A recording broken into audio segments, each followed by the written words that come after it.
dear children, welcome back. I am Dr. Jisha Jo.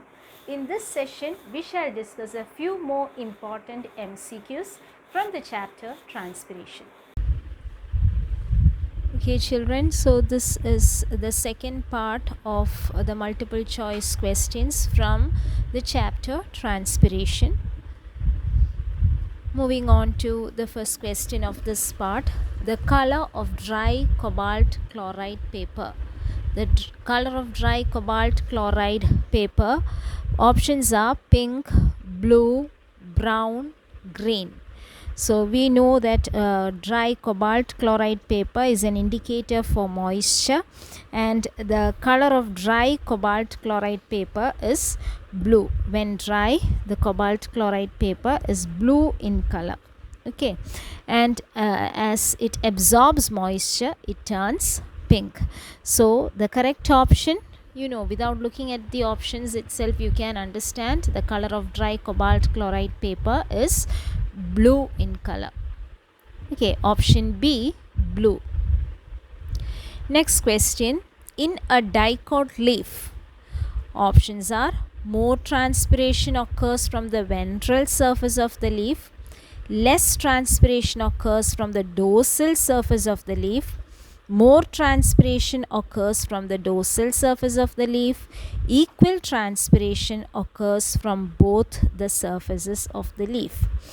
Here you should know what is ventral and dorsal surface. Ventral surface refers to the upper surface of the leaf, and dorsal surface is the lower surface of the leaf. So if you know the meaning of the ventral and dorsal surface, the answer is very clear to you. Okay, so once again, ventral surface refers to the upper surface of the leaf, and dorsal surface is the lower surface. Now look at the options. Which is the correct option? We shall read the options once again. More transpiration occurs from the ventral surface of the leaf. Less transpiration occurs from the dorsal surface of the leaf. More transpiration occurs from the dorsal surface of the leaf. Equal transpiration occurs from both the surfaces of the leaf. So in a dicot leaf, we know that more number of stomata are distributed on the lower surface. Okay, the lower surface is the dorsal surface. As a result of more number of stomata, the rate of transpiration is also more from the lower surface, that is the dorsal surface. So what is the correct option? The correct option is option C. More transpiration occurs from the dorsal surface of the leaf. Next question, which among the following is not correct with regard to potometer? Options are measures the water lost by transpiration, B measures the rate of water intake by a plant, C does not measure the water lost during transpiration, and D, the rate of water intake is equal to the water lost by transpiration. So here you should know that potometer is a device which is used to measure the rate of water intake by a plant. Okay, potometer is a device or an instrument that is used to measure the rate of water intake by a plant, and this rate of water intake is almost equal to the water lost by transpiration. Potometer does not measure the water lost during transpiration. Okay, so you should know that potometers are instruments which are, or devices which are used to measure the rate of water intake by a plant. Potometers are not used to measure the water lost by transpiration. So here the question is, which among the following is not correct with regard to potometer? So what is the correct option? Option A measures the water lost by transpiration. Potometer does not measure the water lost by transpiration. Potometer actually measures the rate of water intake by a plant, and this rate of water intake is almost equal to the water lost by transpiration. So that is how we measure how much water is lost by transpiration using the device potometer. Okay, we actually measure the rate of water intake by the plant. So here the correct option is option A, measures the water lost by transpiration. Now next question, the potometer used to demonstrate suction force created due to transpiration. The options are Farmer's potometer, Gannong's potometer, Darwin's potometer and Garrow's potometer. Among these four, we know Farmer's potometer and Gannong's potometer are used to measure the rate of water intake by a plant. Okay, and Garrow's potometer is used to demonstrate unequal transpiration from the two surfaces of a dorsiventral leaf. So here the question is, the potometer that is used to demonstrate suction force created due to transpiration. The answer is Darwin's potometer, option C, Darwin's potometer. Next question, which is not a limitation in the use of potometer? Okay, options are A, introduction of air bubble is not easy, B, the twig will not remain alive for a long time, C, the twig should be cut under water, and D, changes in the outside temperature can affect the position of air bubble in the capillary tube. Question is, which is not a limitation in the use of potometer? Okay, so which is not a limitation? Introduction of air bubble is not easy. That is truly a limitation in the use of this device. The twig will not remain alive for a long time. Very true. That is also a limitation. One of the limitations of this device.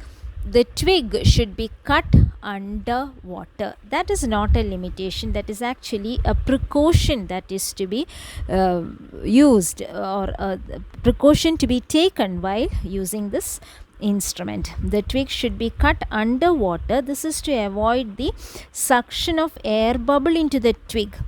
If an air bubble enters into the twig through the cut end, what will happen? It will stop the absorption of water into the xylem. So to prevent the suction of air bubble through the cut end, the twig should be cut under water. So that is one of the precaution that should be followed while using this instrument. The fourth option is, changes in the outside temperature can affect the position of air bubble in the capillary tube. Yes, that is again a limitation. So which is not a limitation? The answer is option C, the twig should be cut under water. Hope it is clear to all of you. Moving on to the next question, the phenomenon involved in the movement of water along the cell walls. So here we know the pathway of water through the cells of the leaf. There are different processes involved, or the phenomena involved, like imbibition, osmosis, diffusion, etc., as the water passes through the cells of the leaf. So here the question is, the phenomenon involved in the movement of water along the cell walls. Options are diffusion, imbibition, osmosis, active transport. So we know water moves along the cell walls by the process of imbibition. Cell wall, which is made up of cellulose. Cellulose is a hydrophilic substance which has a strong affinity towards water. We have seen. So we have already studied that. So the movement of water along the cell wall is by the process of imbibition. Okay, so during this movement, or the movement of water through the leaf cells, one of the pathway or one of the phenomenon that is involved in this movement of water through the leaf cells is imbibition. That is the water movement occurring along the cell walls. Okay, that is, so the correct answer is option B, imbibition. Okay. So most of the water moves through the leaf cells by the process of imbibition. Next is, which statement is not true about lenticels? Options are: special openings on the barks of old stems, they always remain open, amount of lenticular transpiration is more than cuticular transpiration, least amount of transpiration occurs through lenticels. So we know here the question is which is not true about lenticels. Okay, we know lenticels are openings on the barks of old stems, so that is a true statement. They always remain open, unlike the stomata. Stomata, we know they are guarded by bean shaped cells which are called as the guard cells, whereas the lenticels always remain open. Stomata can open and close, whereas lenticels always remain open. So option B is also true. Amount of lenticular transpiration is more than cuticular transpiration. We know there are three types of transpiration. Which are they? Do you remember? Stomatal transpiration, cuticular transpiration, and lenticular transpiration. Stomatal transpiration occurs through the open stomata. Cuticular transpiration occurs from the through the cuticle, from directly from the surfaces of the leaves through the cuticle. Transpiration occurs in cuticular transpiration, and lenticular transpiration occurs through the lenticels. Okay, so so among these three types of transpiration, we know the most common type or the major part of transpiration is through the stomata. Okay, so transpiration is highest through the stomata, and that is almost 90% of water is lost through the stomata. Then through the cuticle about 10%, and it is through the lenticels the least amount of transpiration is taking place. Okay, so which is not true about lenticels? So option A and B are correct. Now we have to compare option C and option D. So from what we have discussed just now, we have understood that the least amount of transpiration occurs through the lenticels. Only about 1% of transpiration occurs through the lenticels. So that is also a true statement. Okay, D is also a true statement. So which is not true? That is the question. So amount of lenticular transpiration is more than cuticular transpiration is not true about lenticels. Okay, least amount of transpiration occurs through the lenticels. So the highest transpiration occurs through the stomata, which is almost 90%. Then through cuticle, that is almost 10%, and the least amount of transpiration occurs through the lenticels, that is almost only about 1%. So children, the answer for this question is option C. The amount of lenticular transpiration is more than cuticular transpiration. This is the false statement, or it is a statement which is not true. Okay, now moving on to the next question, 23. Which is not a kind of transpiration? So in the previous question we have seen there are only three kinds of transpiration. Which are they? Stomatal, lenticular, and cuticular transpiration. So look at the options. Option A, lenticular transpiration; B, cortical transpiration; C, stomatal transpiration; and D, cuticular transpiration. So which is the correct answer? Which is not a kind of transpiration? So correct answer is option B, cortical transpiration. There is no transpiration occurring through the cortical cells. Okay, so option B is the answer, cortical transpiration. Next question, the cause of guttation. We know what is guttation. Guttation is the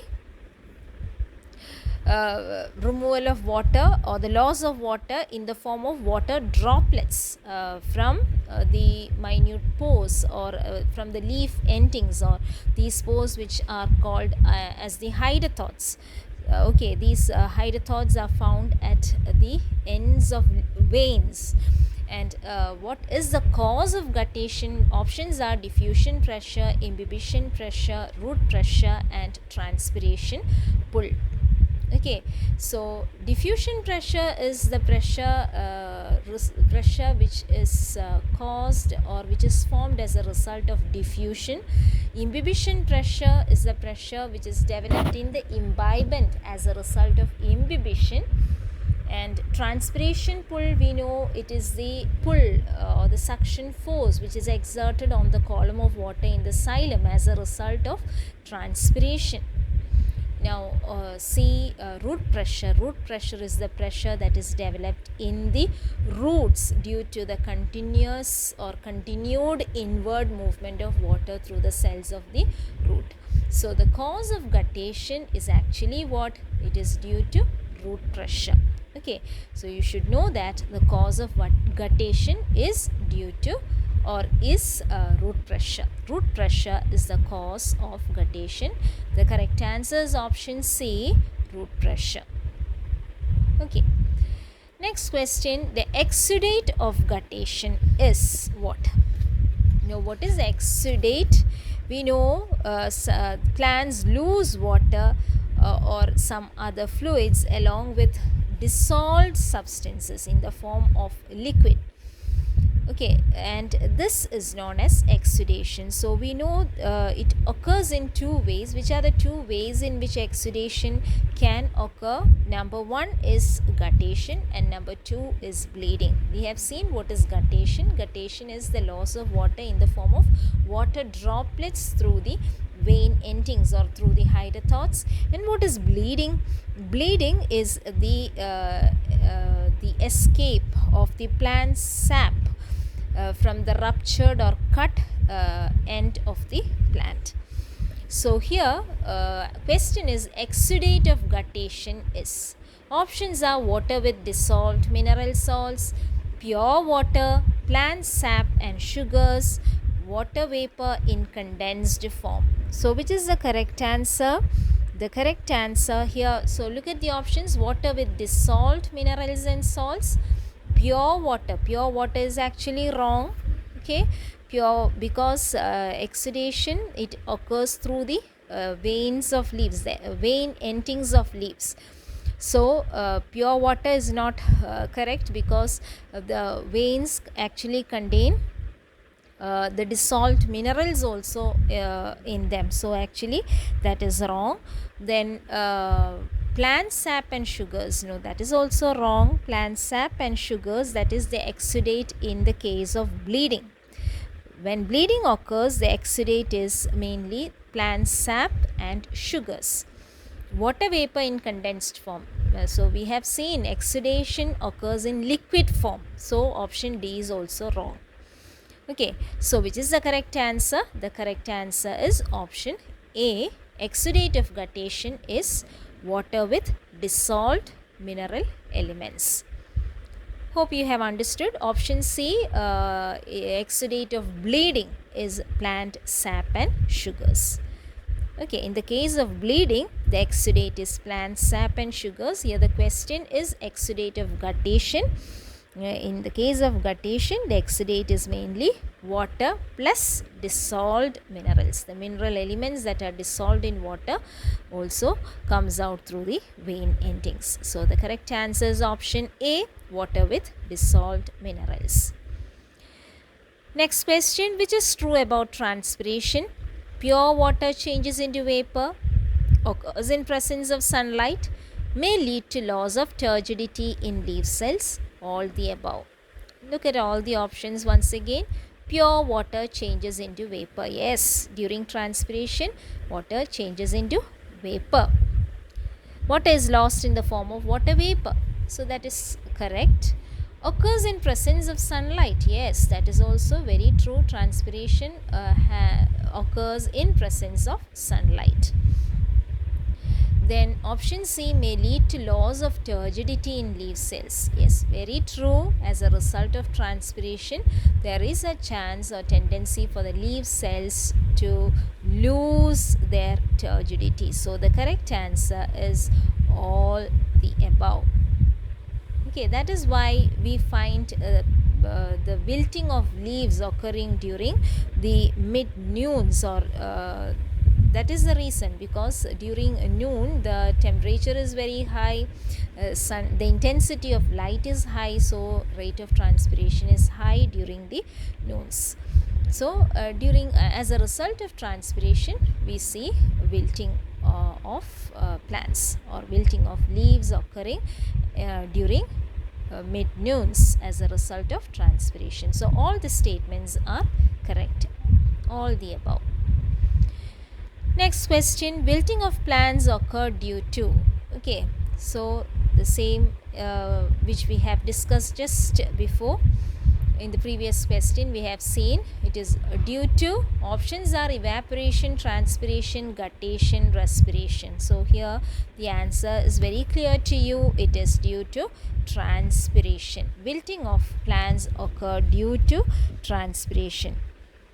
Okay, guttation do not lead to wilting. Guttation we have already seen, it is due to the pressure, hydrostatic pressure, the root pressure that is developed in the root, which causes guttation. So it doesn't cause wilting in plants. Okay, so the correct answer is option B, transpiration. Next question, which among the following does not cause stomatal opening? Does not cause stomatal opening. Options are high temperature, high carbon dioxide concentration, low atmospheric pressure, high wind velocity. Okay, once again the question, which does not cause stomatal opening. Okay, so high temperature, what about high temperature? High temperature causes stomatal opening. Increase in temperature allows water, more amount of water to evaporate. How does it take place? That is because the stomata is open. Okay, so that is not the answer. High carbon dioxide concentration. What happens when we know the normal carbon dioxide concentration in the atmosphere is 0.03%? An increase from this normal level causes stomatal closure. So what will happen as the stomata closes? There will be a decrease in the rate of transpiration. Okay, so next option is low atmospheric pressure. How is stomatal opening and atmospheric pressure related? We know the rate of transpiration increases with decrease in atmospheric pressure. Low atmospheric pressure, what happens? Rate of transpiration increases with decrease in atmospheric pressure. So a low atmospheric pressure causes stomatal opening. Low atmospheric pressure causes stomatal opening. So again that is wrong. Okay, which among the following, question is which among the following does not cause stomatal opening? So we have seen low atmospheric pressure causes or it enhances the opening of stomata. And option D is high wind velocity. Okay, we know transpiration increases with wind velocity. That means the stomata is open. To increase the rate of transpiration, the stomata should remain open. So high wind velocity also causes stomatal opening. So here the question is which among the following does not cause stomatal opening? So which is the answer? High temperature, low atmospheric pressure and high wind velocity causes stomatal opening, isn't it?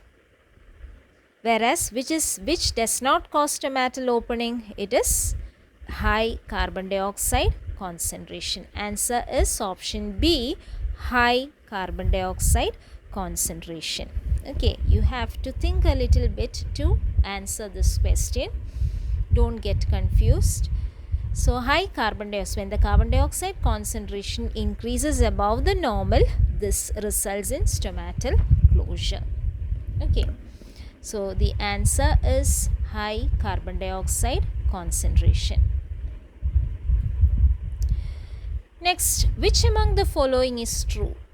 Leaves get modified into spines in cactus. And statement B, Nerium has narrow leaves. Which among the following is true? Okay, options are A is true, B is false. A is false, B is true, Both A and B are true. Both A and B are false. Look at the statements once again. A, leaves get modified into spines in cactus. That is true. To reduce transpiration, leaves in cactus get modified into spines. Nerium has narrow leaves. That is also correct. Nerium has narrow leaves. That is also an adaptation to reduce the rate of transpiration. Narrow leaves means the number of stomata will be reduced, so rate of transpiration will naturally decrease. So the correct answer is both A and B are true. Option C. Next question. Transpiration in plants help in. Options are absorption of oxygen from the atmosphere, opening of stomata, ascent of sap, and translocation. Is there any relation between transpiration and absorption of oxygen? Does transpiration help in oxygen absorption? No. So that is a wrong option. Wrong answer. B, opening of stomata. Transpiration in plants help in opening of stomata? No, that is not correct. Okay, so it is not transpiration that helps in the stomatal opening. When stomata is open, transpiration will take place. Stomatal opening helps in transpiration. It is not transpiration that helps in stomatal opening. Ascent of sap. What is meant by ascent of sap? Ascent of sap refers to the upward movement of water and minerals in plants through the xylem. Okay, upward movement of water and minerals through the xylem is called as ascent of sap.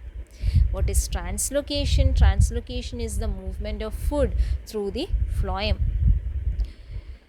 Okay, so once again, let me read the question. Transpiration in plants help in. Did you get the answer? Answer is option C, ascent of sap.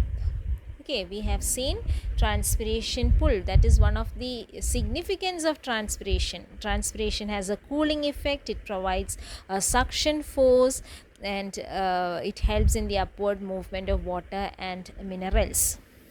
So that is one of the significance of transpiration, helps in the ascent of sap. Okay, so the correct answer is option C, ascent of sap. Okay, so with that we have come to the end of this session. I hope this session is clear to all of you. If you have any doubts regarding any of the questions, please ask your doubts and give your suggestions in the comment section. Thank you.